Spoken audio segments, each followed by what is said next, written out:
आज हम पढ़ने जा रहे हैं पाठ 17 विराम चिन्ह। विराम चिन्हों का प्रयोग हम कहाँ करते हैं?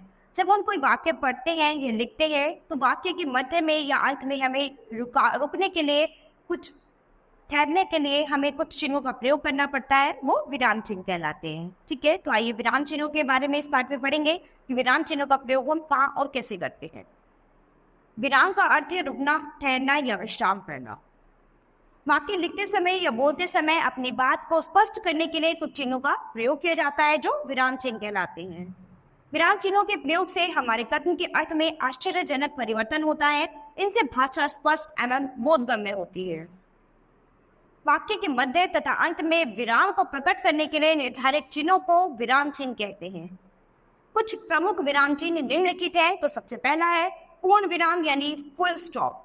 ठीक है, दूसरा है अल्प विराम यानी कॉमा, तीसरा है अर्ध विराम यानी सेमीकोलन, चौथा है प्रश्नवाचक चिन्ह यानी क्वेश्चन मार्क, पांचवा है योजक चिन्ह यानी हाइफन, छठा है विस्मयादिबोधक चिन्ह यानी मार्क ऑफ एक्सक्लेमेशन, सातवां है निर्देशक चिन्ह यानी डैश, आठवां है विवरण चिन्ह यानी कॉलन डैश, नौवां है उद्धरण चिन्ह यानी इन्वर्टेड कॉमा, 10वां है पोस्टर चिन्ह यानी ब्रैकेट्स, 11वां है लाघव चिन्ह यानी मार्क ऑफ एब्रिविएशन और 12वां है हंसपद यानी कैसेट।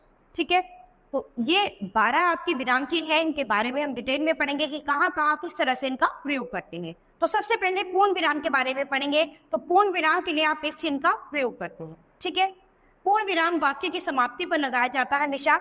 इस चिन्ह का प्रयोग प्रश्नवाचक वाक्यों के अंत में नहीं किया जाता। तो प्रश्नवाचक वाक्यों के अंत में इसका प्रयोग नहीं होगा। बाकी जो सिंपल हमारे वाक्य हैं, सरल वाक्य हैं, उनके अंत में हम इसका प्रयोग करते हैं कुछ अच्छे विराम या ठहरने के लिए। जब हमारा वाक्य पूरा हो जाता है, जैसे यहाँ पर हमारे ये वाक्य पूरा हो गया तो हमने यहाँ पर ये पूर्ण विराम लगाया है। इसके बाद हम अच्छे से ठहर सकते हैं, रुक सकते हैं, जिससे हमारी भाषा सुंदर और सरल लगेगी। जैसे कि आसमान में बादल छा गए। ठीक है, तो ये वाक्य हमारा समाप्त हो गया। तो वाक्य के खत्म होने के बाद हम यहाँ पर इस तरह से ये पूर्ण विराम लगाएंगे, यानी अब हम ठहर सकते हैं और अपनी बात को समझा सकते हैं। अंकित बाजार जा रहा है, तो ये वाक्य हमारा यहाँ पर खत्म होता है और अब हम इस बात को हम समझा सकते हैं कि अंकित बाजार जा रहा है, किस लिए जा रहा है, तो इस बात को हम समझा सकते हैं, है ना। तो वाक्य के अंत में हम पूर्ण विराम का प्रयोग करते हैं, जिससे कि हम अपनी बात को अच्छे से समझा सके, पढ़ सके। ठीक है, दूसरा होता है आपका अल्प विराम। तो अल्प विराम का प्रयोग निम्नलिखित स्थानों पर किया जाता है, जैसे कि जहां थोड़ी देर रुकना हो, तो पूर्ण विराम के लिए आप पूरा विराम ले सकते हैं। पूर्ण विराम मतलब पूरा विराम, लेकिन अल्प विराम में आपको थोड़ा विराम लेना है, यानी थोड़ी देर रुकना है। एक ही प्रकार के शब्दों को अलग करने के लिए, जैसे एक ही तरह के आप कई शब्द, जैसे कोई फल के नाम, सब्जियों के नाम, महीनों के नाम, एक ही तरह के शब्दों के नाम ले रहे हैं आप, तो वहां पर थोड़ा रुकने के लिए आप अल्प विराम का प्रयोग करेंगे। जैसे कि सरल, विक्रांत, आदित्य और अनूप सभी खेलने गए। तो यहाँ पर क्या है, ये 4 नाम थे, इनमें आपको थोड़ा थोड़ा विराम लेना था, इसीलिए आपने यहाँ पर आपने अल्प विराम का प्रयोग किया है। समुच्चय बोधक शब्दों से पहले तथा बाद में भी, जैसे हम जल्दी घर आ जाते परंतु बस नहीं मिली। ठीक है, तो कुछ समुच्चय बोधक शब्दों से पहले भी हम अल्प विराम का प्रयोग करेंगे। उद्धरण चिन्ह से पूर्व भी इसका प्रयोग किया जाता है, जैसे कि पिताजी ने कहा कल मुझे आगरा जाना है। ठीक है, इसके बाद आता है आपका अर्ध विराम। तो जहां अल्प विराम से अधिक किंतु पूर्ण विराम से कम समय लगता है, वहां अर्ध विराम चिन्ह का प्रयोग किया जाता है। यानी अल्प विराम से तो इसमें ज्यादा समय लगता है रुकने के लिए, लेकिन पूर्ण विराम से थोड़ा कम लगता है। ठीक है, तो यानी इसमें पूर्ण विराम से थोड़ा ज्यादा विराम लेना पड़ता है, वहां पर हम अर्ध विराम का प्रयोग करते हैं।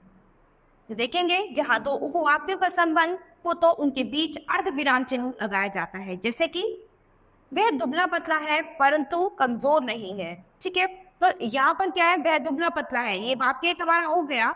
इसके बारे में हम इसका रीजन, इसका कारण बताएंगे कि परंतु कमजोर नहीं है। तो यहाँ पर हमने क्या किया है, थोड़ा विराम दिया है, तो ये क्या होगा, अर्ध विराम।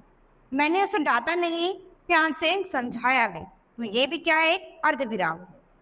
इसके बाद है प्रश्नवाचक चिन्ह। तो प्रश्नवाचक चिन्ह क्या है आपका, ये प्रश्नवाचक वाक्यों के अंत में इस चिन्ह का प्रयोग किया जाता है, जैसे तुम छत पर क्या कर रहे हैं, यह घर किसका है। ठीक है, तो ये क्या है, प्रश्नवाचक वाक्य।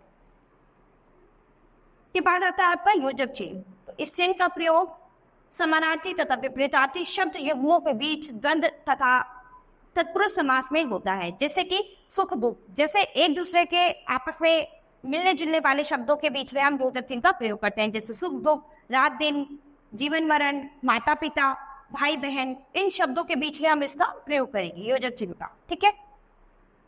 ऐसे ही छठा है विस्मयादि बोधक चिन्ह। तो विस्मयादि बोधक चिन्ह का चिन्ह कौन सा होता है? ये इस तरह से। तो हर्ष, शोक, विस्मय, घृणा आदि भावों को व्यक्त करने वाले शब्दों तथा वाक्यों के बाद इसका प्रयोग किया जाता है। तो क्या है, हम इन शब्दों को, विस्मयादि बोधक शब्दों को वाक्य के शुरुआत में प्रयोग करते हैं और उसके बाद हम विस्मयादि बोधक चिन्ह का प्रयोग करेंगे। तो जैसे कि यहाँ पर वाह है, तो वाह शब्द क्या है? विस्मयादि बोधक। ठीक है। तो इसके बाद हम विस्मयादि बोधक चिन्ह का प्रयोग करेंगे। जन्मदिन की हार्दिक शुभकामनाएं। ठीक है। हम किसी खुशी या किसी भी भाव को व्यक्त करने के लिए विस्मयादि बोधक चिन्ह का प्रयोग करते हैं। इसके बाद है निर्देशक चिन्ह।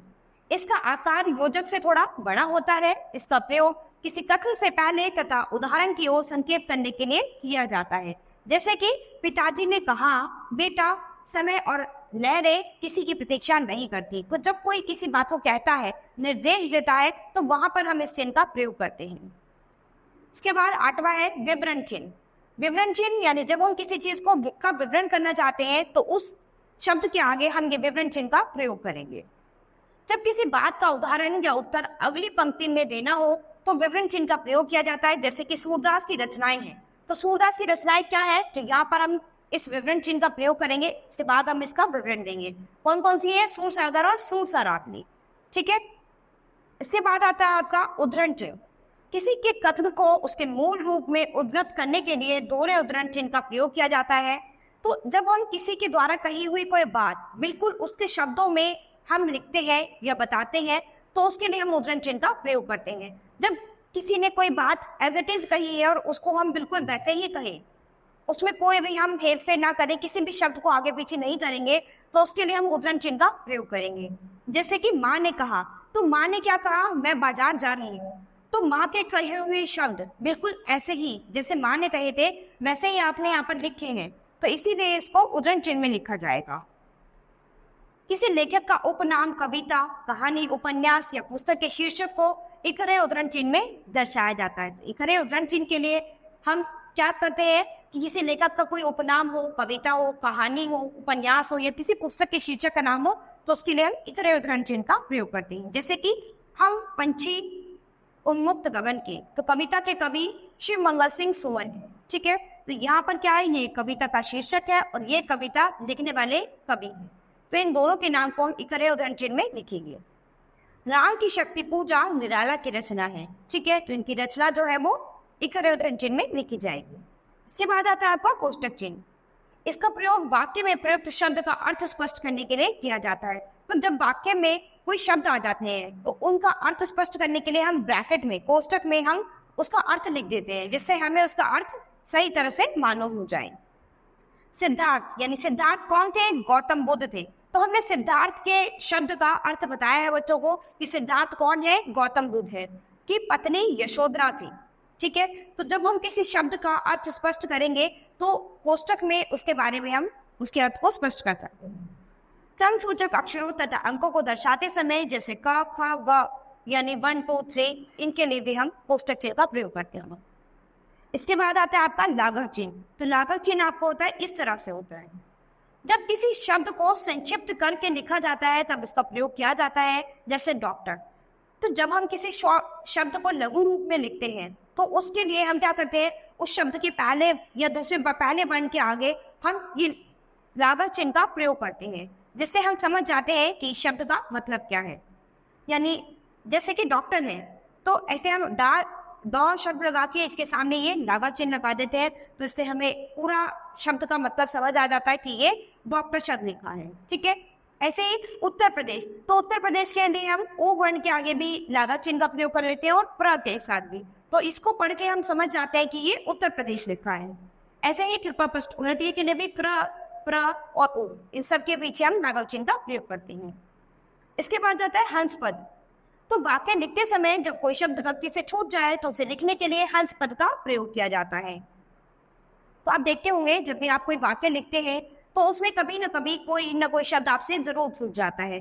तो जब आप कोई वाक्य लिख रहे हैं तो उसमें जब आपसे कोई यहाँ पर शब्द छूट गया तो आप इस तरह का चिन्ह लगाएंगे और यहाँ पर उस शब्द को लिख देंगे। ठीक है, जैसे यहाँ पर ये का शब्द आपसे छूट गया, ये वाक्य लिख रहे हैं आप और यहाँ पर आपसे ये का शब्द छूट गया, तो आप इस तरह से इस चिन्ह का प्रयोग करेंगे और का शब्द को ऊपर लिख देंगे। ठीक है, तो जैसे कि आप यहाँ पर देख सकते हो, मैं प्रतिदिन दौड़ लगाने जाता हूँ, तो दौड़ शब्द यहाँ पर छूट गया था, इसीलिए इन्होंने हंसपद चिन्ह का प्रयोग करा है और दौड़ शब्द ऊपर लिख दिया है। ऐसे ही यहाँ पर छात्र ने अध्यापक को क्या लिखा, पत्र लिखा, तो पत्र लिखने से यहाँ पर छूट गया था, तो इसीलिए इन्होंने हंसपद चिन्ह का प्रयोग किया और यहाँ पर पत्र शब्द को लिख दिया है। तो बच्चों, यहाँ पर आपने विराम चिन्हों के बारे में पढ़ा है। तो विराम चिन्ह कौन से होते हैं? जो हमारे वाक्य के अंत में या मध्य में लगकर हमारी भाषा को सुंदर और सरल बनाते हैं।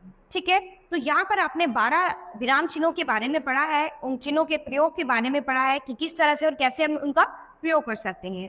तो आप क्या करेंगे बच्चों, इन सभी विराम चिन्हों के बारे में घर में अच्छे से पढ़ेंगे, चिन्हों की पहचान करेंगे, उसके बाद कुछ ऐसे वाक्य लिखेंगे जिसमें उन विराम चिन्हों का प्रयोग किया जाए। तो बच्चों, आज ये पाठ हमारा यहीं खत्म होता है।